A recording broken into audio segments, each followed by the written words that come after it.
Hello, everyone. I'm here at Dark Hour. This is Stacy. Hi. Stacy, what do you do here? What is you? It'd be easier to tell you what I don't do here. I do a little bit of everything. I'm part of our design process. I'm part of our production team. I'm an actor trainer. I act in the show, and I'm a friend of the show. I also travel with Still Be Studios to train at other haunted houses. And I design and make a lot of the costumes that we sell for Still Beast. I also produce our live stream and read our comments and run our Patreon. Many hats. So many hats. Okay, and you helped build this lovely set. I did also help build this set. I also was the person who convinced Alan to let Min-Max come and shoot here. It's your fault. But this isn't largely my fault. No. I'm not sorry. I'm excited about the whole thing. And so, yeah. So our process usually is actually not this refined. Usually I get a thing scrawled on a napkin. So this was a really big upgrade. Oh, good. Yeah, he mocked us up a lot of set pieces here, so you can kind of see where we lined up. We went with a globe instead of a dragon, but pretty close to his original vision. So I worked with Chris Melton, our build lead here for Dark Hour, to execute all of this. He built us the awesome box to be in.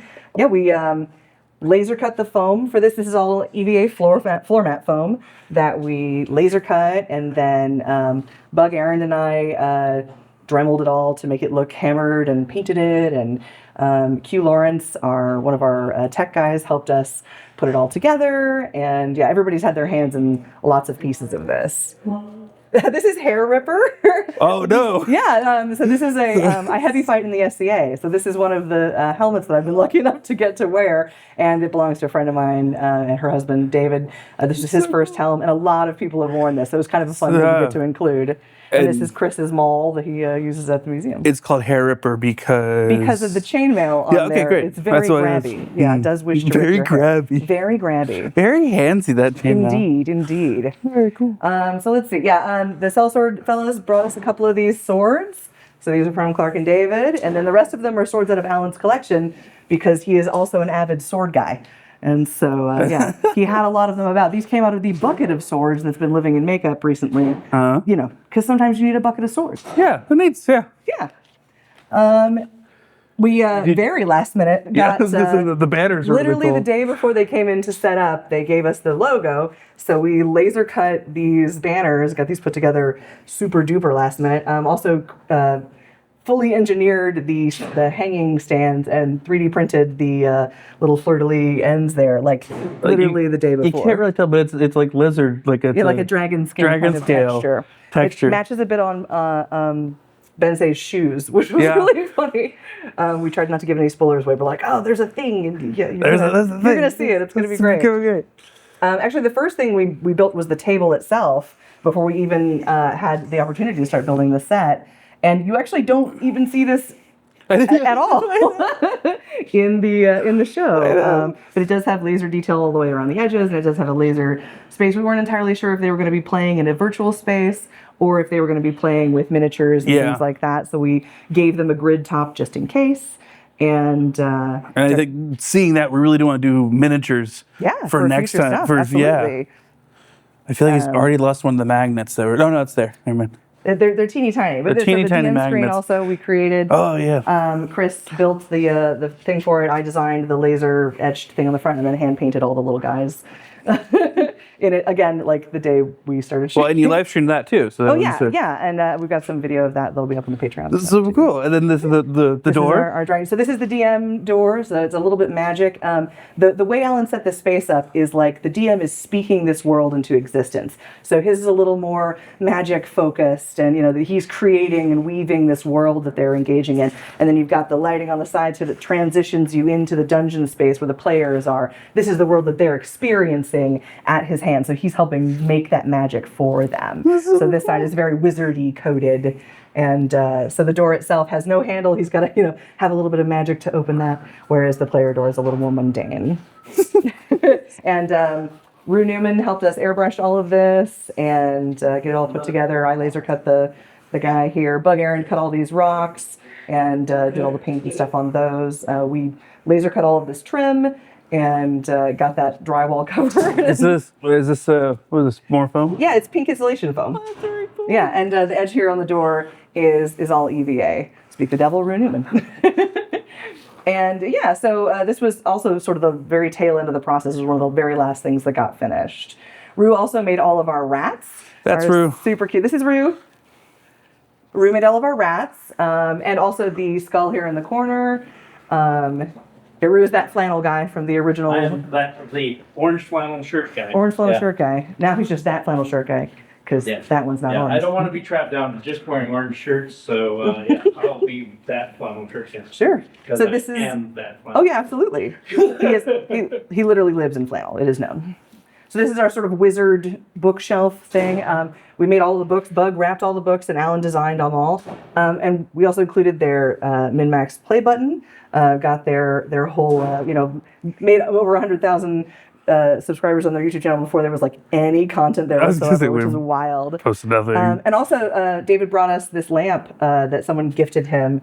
That is like cool. He said authentically like a genie lamp. A cursed genie? Very, very cursed. That's so nice. In addition to cursed items, we have a very cursed amulet, a jar of teeth. Yeah. Lots of jars that have little bugs and guys in them. Thanks, I hate it. Yeah. Also some little Easter eggs sprinkled in here.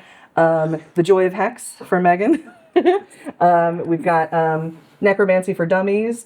Huldra is one of our witches here at Dark Hour. And a Beastcraft that is some dragon scales as well. And these are scrolls that actually came out of the Dark Hour show, which is big fun. And then we get into the more dungeon-y side of the set, which very apropos for Dungeons and Dragons, of course. We've got our Mimic that they actually moved to be in frame, which is fantastic. That'll be the little a little Easter egg thing. The first couple of episodes don't have it, and then poof, there he is. There's a Mimic. This is made by Tayan, Chris's girlfriend, and an artist here at Dark Hour. She is really incredibly talented, and this was made just for this. We made all of the little bags of loot, and the grain is all fake and fabricated. And again, we made all of our rats, which are also, again, things you won't ever see on camera, but we've got the little Easter egg rats just hidden all over the place. And also made this incredible skull. Handle, and keys behind you. Oh, and the keys as well to the dungeon door. This actually, the axe here is the very first weapon that one of our two owners, Shannon, bought for her husband, Alan, and this is named Jenny after her first name that she does not go by. Have we named our friend here? He looks like an Alphonse to me. Oh. Because I feel like if we're going to hang somebody up, it's going to be a Frenchman. Alphonse.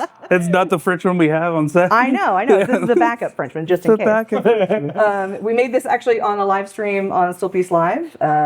And Tayan started out the corpsing, Alan finished it up. Again, a lot of people had their hands in this. Rue did some of the painting on it. I dusted him with Fuller's Earth.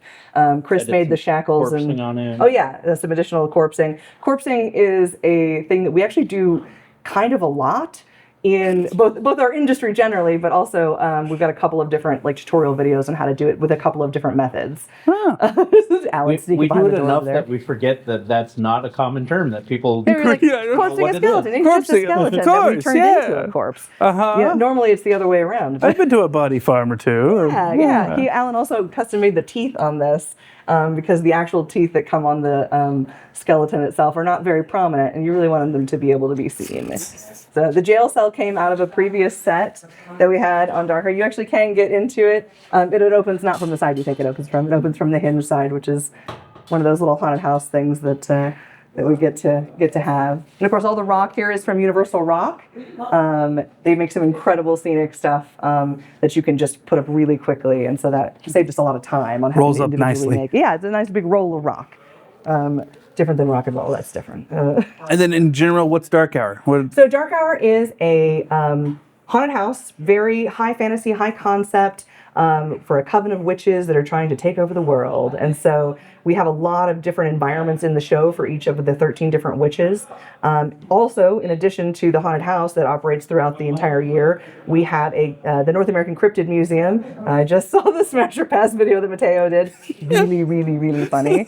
And we also teach classes. Rue is our stilt instructor. And we also teach monster camps, which is latex mask making or silicone mask making or That's cool. latex little guys. We just put up another 2-footer class that'll probably sell out really quickly. Which I'm also an instructor. Yeah, he also teaches for that. He also travels with me and does actor training at other haunted houses as well. Very cool. Lots of hats. We all wear a those lot of look hats. good. We also Lots of things. both work at the Mythical Monster Museum at Scarborough Renaissance Festival as Monster Hunters, which will be the game that we're going to play later on. Yeah. So, Which is the D&D game we're going to be playing. That's right. exciting. Yeah, and since we're hanging onto the table for the Min-Max guys, we thought since we got a cool table, might as well play some D&D on it. Might as well. Might as well. Socials, where can people find?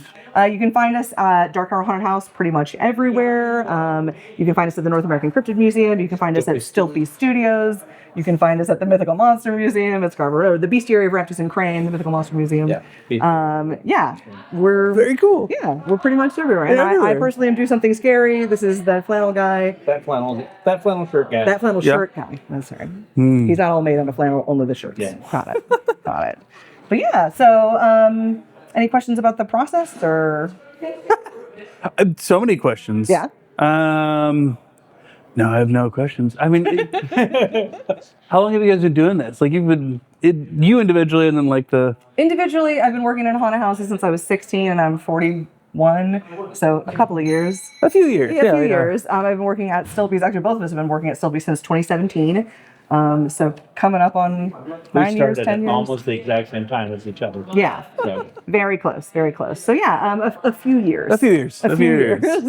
And we started working on this project less than a month ago. Yeah. Like I think we officially saw the thing at the end of December or end of November, and then locked it all down early December and started working on it immediately. So yeah, you knew it before I did. So kind of a speed run. Yeah. But yeah, just really excited about the opportunity. Get done. Yeah. Yeah. To make just really cool stuff. Super cool. Well, thank you so much. Of course. Thanks for having me. This has been Thanks for the incredible. surprise guest, Rue. Heck yeah. Thank you so much. You're welcome.